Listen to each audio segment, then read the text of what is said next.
നമസ്കാരം. മലയാളി വാർത്തയിലേക്ക് സ്വാഗതം. CPM കേന്ദ്രങ്ങളെ ഞെട്ടിച്ച ഒരു അറസ്റ്റാണ് ശബരിമല സ്വർണ്ണക്കൊള്ള കേസിൽ ഇന്ന് നടന്നിരിക്കുന്നത്. എ പത്മകുമാറിന് ശേഷം CPMനെ നേരിട്ട് ബാധിക്കുന്ന ഒരു അറസ്റ്റാണ് ശബരിമല കൊള്ളക്കേസിൽ പി പ്രശാന്തിൻ്റേത്. അതായത് നേരത്തെ അല്ലെങ്കിൽ മുൻ ദേവസ്വം ബോർഡ് പ്രസിഡന്റായിരുന്ന PS പ്രശാന്തിൻ്റെ അറസ്റ്റ് എന്ന് വ്യക്തമായി വിലയിരുത്താം. CPM കേന്ദ്രങ്ങൾ വലിയ മൗനത്തിലാണ്, അവർ വലിയ ഞെട്ടലിലുമാണ്. PS പ്രശാന്തിനെ മാത്രമല്ല, ആ ബോർഡിൽ അംഗമായിരുന്ന അജികുമാറിനെയും ഇപ്പോൾ പ്രത്യേക അന്വേഷണ സംഘം അറസ്റ്റ് ചെയ്തിട്ടുണ്ട്. PS പ്രശാന്തിനെ നിരവധി തവണ SIT ചോദ്യം ചെയ്തിരുന്നു. അപ്പോഴെല്ലാം പാർട്ടി സംരക്ഷിക്കുകയും മറച്ചുപിടിക്കുകയും SITയുടെ നിഴൽവെട്ടത്ത് എത്തിക്കാതെ സംരക്ഷിക്കുകയും ചെയ്ത ഒരു നേതാവാണ് PS പ്രശാന്ത്. ആ PS പ്രശാന്തിനെയാണ് ഇന്ന് SIT അറസ്റ്റ് ചെയ്തിരിക്കുന്നത്. നാടകീയമായ നീക്കങ്ങൾക്കൊടുവിലാണ് PS പ്രശാന്തിനെയും അജികുമാറിനെയും ഒരുമിച്ച് അറസ്റ്റ് ചെയ്തിരിക്കുന്നത്. ശബരിമല സ്വർണ്ണക്കൊള്ള കേസിൽ അല്ലെങ്കിൽ ശബരിമല സ്വർണ്ണക്കൊള്ളയിൽ വ്യക്തമായ പങ്ക് ദേവസ്വം ബോർഡ് എന്ന പ്രസിഡന്റ് എന്ന നിലയിലും ദേവസ്വം ബോർഡ് അംഗം എന്ന നിലയിലും ഇവർ രണ്ടുപേരും നടത്തിയിട്ടുണ്ട് എന്നാണ് SITയുടെ വിലയിരുത്തൽ. സത്യത്തിൽ 2019 യഥാർത്ഥ സ്വർണ്ണക്കൊള്ള നടന്നിരിക്കുന്നത്. ശബരിമലയിലെ സ്വർണ്ണപ്പാളികൾ അവിടെ നിന്ന് ഇളക്കി മാറ്റുകയും സ്വകാര്യ കമ്പനിയിലേക്ക് പോവുകയും ആ സ്വർണ്ണപ്പാളികളിലുള്ള അല്ലെങ്കിൽ ഈ ചെമ്പുപാളികളിലുള്ള സ്വർണം ഉരുക്കിയെടുക്കുകയും അതിനുശേഷം ഇലക്ട്രോപ്ലേറ്റിങ്ങിലൂടെ ഈ സ്വർണം പൂശി തിരികെ കൊണ്ടുവയ്ക്കുകയുമാണ് ചെയ്തത്. അതുകൊണ്ട് തന്നെ കിലോ കണക്കിന് സ്വർണം നഷ്ടപ്പെട്ടു ഈ പ്രവർത്തനത്തിലൂടെ.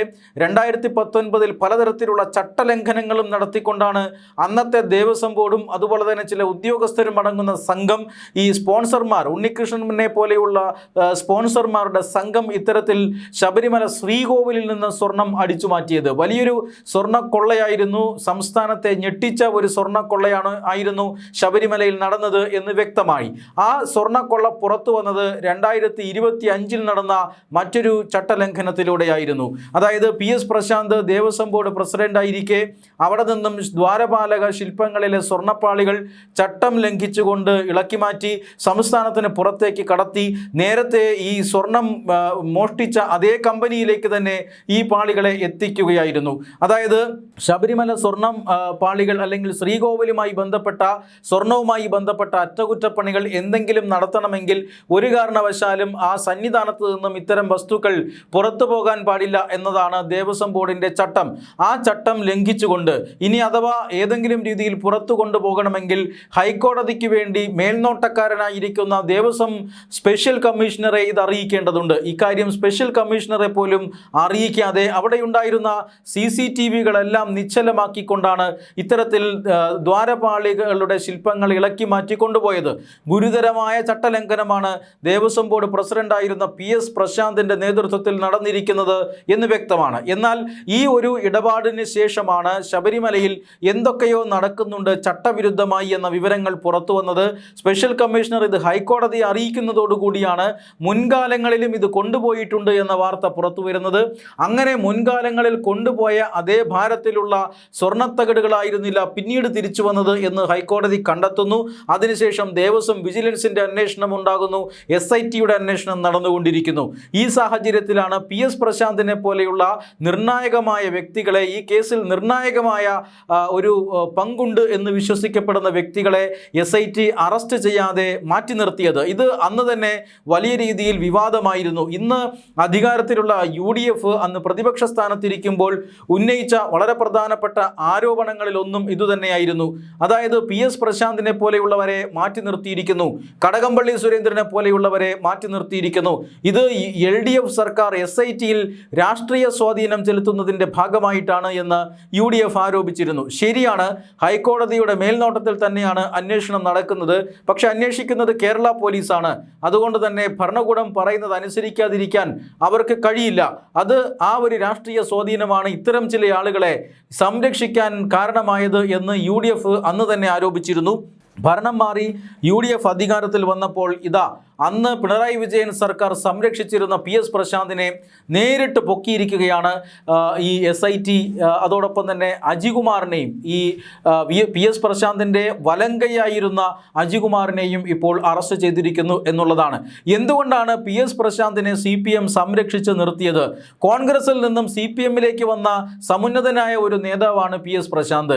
ആ PS പ്രശാന്തിനാണ് പിൽക്കാലത്ത് CPM കോൺഗ്രസിൽ നിന്നും CPMലേക്ക് വന്നതിന് പ്രതിഫലമായി ദേവസ്വം ബോർഡ് പ്രസിഡന്റ് സ്ഥാനം നൽകിയത്. മാത്രമല്ല PS പ്രശാന്ത് പാർട്ടിയിൽ കേവലം ഒരു നേതാവ് മാത്രമായിരുന്നില്ല. തിരുവനന്തപുരം ജില്ലയിൽ പാർട്ടിക്ക് കോടിക്കണക്കിന് രൂപയുടെ പ്രവർത്തന ഫണ്ട് ഉണ്ടാക്കി കൊടുക്കുന്ന നേതാവ് കൂടിയായിരുന്നു. ദേവസ്വം ബോർഡ് പ്രസിഡന്റ് സ്ഥാനം അദ്ദേഹം ഇക്കാര്യങ്ങൾക്കും കൂടി ഉപയോഗപ്പെടുത്തി എന്നുള്ളതാണ്. അയ്യപ്പനെ വിറ്റ് കോടികൾ ഉണ്ടാക്കുകയും ആ കോടികളുടെ ഒരു ഭാഗം പാർട്ടിക്ക് നൽകുകയും ചെയ്യുന്നതിൽ PS പ്രശാന്ത് പ്രധാനപ്പെട്ട പങ്ക് വഹിച്ചു എന്നാണ് പലരും വിശ്വസിക്കുന്നത്. അത്തരത്തിലുള്ള പല ആരോപണങ്ങളും ഉയർന്നു വന്നിട്ടുണ്ട്. 2019 ചെയ്ത അതേ ചട്ടലംഘനം എന്തിന് PS പ്രശാന്ത് 2025 ചെയ്തു എന്നതാണ് ചോദ്യം. അതിന് SIT ഇപ്പോൾ ഉത്തരം കണ്ടെത്തിയിട്ടുണ്ട്. അതായത് 2019 നടന്ന സ്വർണ്ണക്കൊള്ള ഏതാണ്ട് പിടിക്കപ്പെട്ടപ്പോൾ അതിന് സംരക്ഷണം നൽകാൻ, അല്ലെങ്കിൽ ആ തെളിവുകൾ നശിപ്പിക്കാൻ, ആ സ്വർണ്ണക്കൊള്ളയെ മറച്ചു പിടിക്കാൻ പാർട്ടിയുടെ ആജ്ഞാനുസരണം വീണ്ടും ഇത്തരത്തിൽ സ്വർണ്ണപ്പാളികൾ എടുത്തുകൊണ്ടു പോകാനുള്ള ശ്രമം നടന്നു എന്നാണ് SIT വിലയിരുത്തുന്നത്. പാർട്ടിക്ക് വേണ്ടി PS പ്രശാന്ത് കോടികൾ മറിച്ചു കൊടുക്കുക മാത്രമല്ല, മുൻകാലങ്ങളിൽ പാർട്ടിയുടെ നേതാക്കന്മാർ നടത്തിയിട്ടുള്ള സ്വർണ്ണക്കള്ള മറച്ചു പിടിക്കാനും PS പ്രശാന്ത് ശ്രമിച്ചു എന്നാണ് ഇപ്പോൾ SIT സംഘം കരുതുന്നത്. അതുകൊണ്ട് തന്നെയാണ് CPM കേന്ദ്രങ്ങൾ ഈ ഒരു അറസ്റ്റിൽ ഞെട്ടി എന്ന് പറയാൻ കാരണം. CPM കേന്ദ്രങ്ങളുടെ പ്രതികരണത്തിൽ നിന്നും അത് വ്യക്തമാണ്. CPM ദേശീയ ജനറൽ സെക്രട്ടറിയോട് വാർത്താ ലേഖകർ ഈ അറസ്റ്റിനെ കുറിച്ച് ചോദിച്ചപ്പോൾ കേരളത്തിലെ നേതാക്കൾ പ്രതികരിക്കുമെന്നായിരുന്നു മറുപടി. മുൻ ദേവസ്വം മന്ത്രിയും CPM നേതാവുമായ VN വാസവനും ഇക്കാര്യത്തിൽ വ്യക്തമായ ഉത്തരം നൽകിയില്ല. മാധ്യമപ്രവർത്തകരുടെ ചോദ്യത്തിന് ഇന്ന് രാവിലെ അദ്ദേഹം പറഞ്ഞ മറുപടി, PS പ്രശാന്ത് ഏതെങ്കിലും തരത്തിലുള്ള ചട്ടവിരുദ്ധ പ്രവർത്തനങ്ങൾ നടത്തിയതായി തനിക്കറിവില്ലെന്നും ഇനി അങ്ങനെ എന്തെങ്കിലും ഉണ്ടെങ്കിൽ അന്വേഷിക്കട്ടെ എന്നുമായിരുന്നു VN വാസവന്റെ മറുപടി. EP ജയരാജനും ഇതുതന്നെയാണ് പറഞ്ഞത്. അതായത് നിയമത്തിൻ്റെ വഴിക്ക് പോകട്ടെ എന്നാണ്. EP ജയരാജൻ ഇന്നിപ്പോൾ പാർട്ടിയിൽ ഏതാണ്ട് ഒരു വിമത മുഖമാണുള്ളത്. അദ്ദേഹം കാര്യങ്ങൾ വെട്ടിത്തുറന്ന് പറയുന്ന കൂട്ടത്തിലാണ്. വിഴിഞ്ഞം തുറമുഖത്ത് വന്ന വിദേശ നിക്ഷേപത്തെ കമ്മ്യൂണിസ്റ്റ് പാർട്ടി ഇപ്പോൾ എതിർക്കുമ്പോൾ അതിനെ എതിർക്കേണ്ട കാര്യമില്ല എന്ന നിലപാടാണ് EP ജയരാജനുള്ളത്. ശബരിമല വിഷയത്തിലും EP ജയരാജൻ അത്തരത്തിലൊരു നിലപാടാണ് സ്വീകരിച്ചിരിക്കുന്നത്. നിയമത്തിൻ്റെ വഴിക്ക് പോകട്ടെ എന്ന് പറയുമ്പോൾ ഉപ്പ് തിന്നവൻ വെള്ളം കുടിക്കട്ടെ എന്നാണ്. അതായത് പാർട്ടിയിലെ ഏത് ഉന്നതനായാലും ആ കാര്യം നടക്കട്ടെ എന്നാണ് EP ജയരാജൻ ഇപ്പോൾ പറഞ്ഞിരിക്കുന്നത്. പാർട്ടി നേതാക്കളുടെ ഈ പ്രതികരണങ്ങൾ ജാഗ്രതയോടുകൂടിയുള്ളതാണ് എന്ന കാര്യത്തിൽ തർക്കമില്ല. അതായത് ഈ അറസ്റ്റിൽ പാർട്ടി വലിയ ആശങ്കയിലാണ്.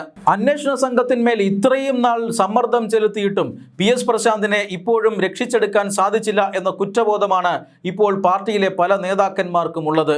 അതേസമയം ഇപ്പോഴത്തെ സർക്കാരിനും SIT അന്വേഷണത്തിൽ തൃപ്തി പോരാ എന്ന നിലപാടാണുള്ളത്. കോടതിയിൽ കുറ്റപത്രം സമർപ്പിക്കാൻ ഇതുവരെ SIT തയ്യാറായിട്ടില്ല. എന്തുകൊണ്ടാണ് പ്രതികൾക്കെതിരെ കുറ്റപത്രം സമർപ്പിക്കാതിരിക്കുന്നത് എന്നാണ് ദേവസ്വം മന്ത്രിയും ചോദിക്കുന്നത്. അടുത്ത മാസത്തിനുള്ളിൽ, അതായത് ഈ മാസം അവസാനത്തിനുള്ളിൽ കുറ്റപത്രം സമർപ്പിച്ചില്ല എങ്കിൽ കോടതിയെ സമീപിക്കുമെന്ന് ദേവസ്വം മന്ത്രി K മുരളീധരൻ പറഞ്ഞു കഴിഞ്ഞിരിക്കുന്നു. ഇപ്പോഴത്തെ ദേവസ്വം പ്രസിഡന്റ് K ജയകുമാറും പ്രതികരണത്തിൽ നിന്നും ഒഴിഞ്ഞു മാറിയിരിക്കുകയാണ്. നിർണായകമായ അറസ്റ്റാണ് ഇന്ന് നടന്നിരിക്കുന്നത് എന്ന് ഈ പ്രതികരണങ്ങളിൽ നിന്നും വ്യക്തമാവുകയാണ്. 2019 സ്വർണം കെട്ട പലരെയും അറസ്റ്റ് ചെയ്തിട്ടും 2025 അതിൻ്റെ തെളിവുകൾ നശിപ്പിക്കാൻ ശ്രമിച്ചവരെ അറസ്റ്റ് ചെയ്യാത്തതെന്ത് എന്ന ചോദ്യം ബാക്കിയാകുന്നു. PS പ്രശാന്തിന് ഈ ദേവസ്വം ബോർഡ് പ്രസിഡന്റ് ആയതിനു ശേഷം അദ്ദേഹത്തിൻ്റെ ആസ്തിയിൽ വലിയ വർധനവുണ്ടായിട്ടുണ്ടെന്നും അദ്ദേഹം കൊട്ടാര സദൃശ്യമായ ഒരു വീട് പണിഞ്ഞുവെന്നുമുള്ള വാർത്തകൾ നേരത്തെ പുറത്തു വന്നിരുന്നു. ഇത്തരം വാർത്തകളെ തുടർന്നാണ് PS പ്രശാന്ത് സംശയത്തിൻ്റെ നിഴലിലായത്. എന്തുകൊണ്ടാണ് 2019 പറ്റിയ അതേ തെറ്റ് PS പ്രശാന്ത് ആവർത്തിച്ചത്? ഈ ചോദ്യമാണ് SIT കഴിഞ്ഞ കുറേ നാളുകളായി അന്വേഷിച്ചു കൊണ്ടിരിക്കുന്നത്. എന്നാൽ PS പ്രശാന്തിനെ അങ്ങനെ അങ്ങ് SITക്ക് വിട്ടുകൊടുക്കാൻ CPMന് മനസ്സില്ല. കാരണം പാർട്ടിക്ക് വേണ്ടി കോടിക്കണക്കിന് രൂപ ഉണ്ടാക്കിക്കൊടുത്തത് ഈ PS പ്രശാന്താണ്. ആ ഉണ്ടാക്കിക്കൊടുത്ത കോടികളിൽ അയ്യപ്പനെ വിറ്റ കാശുമുണ്ട് എന്ന് ജനങ്ങൾ അറിയും. അതുകൊണ്ടാണ് PS പ്രശാന്തിനെ SIT സംഘത്തിന് വിട്ടുകൊടുക്കാൻ CPMും പിണറായി സർക്കാരും മടിച്ചത്. ഇപ്പോഴിതാ ഈ ഭരണം മാറിയിട്ടും SITയിൽ വലിയ സ്വാധീനം CPM ചെലുത്തുന്നുണ്ട്. ആ സ്വാധീനങ്ങളെയൊക്കെ അവഗണിച്ചുകൊണ്ടാണ് ഇപ്പോൾ SIT സംഘം PS പ്രശാന്തിനെയും അതുപോലെ തന്നെ അജികുമാറിനെയും അറസ്റ്റ് ചെയ്തിരിക്കുന്നത്. സത്യത്തിൽ ഈ അറസ്റ്റ് മാസങ്ങൾക്ക് മുമ്പ് തന്നെ നടക്കേണ്ടതായിരുന്നു. രാഷ്ട്രീയ സ്വാധീനം കാരണം ഇത്രയും വൈകിയും. ഇനിയിപ്പോൾ അങ്ങോട്ട് ശബരിമല സ്വർണ്ണക്കൊള്ള കേസ് ഏത് ദിശയിലേക്ക് പോകുമെന്നാണ് അറിയാനുള്ളത്. PS പ്രശാന്ത് നൽകുന്ന മൊഴി അത് തീർച്ചയായും കേസന്വേഷണത്തിൽ നിർണായകമായ ഒരു ഘടകമായി മാറും.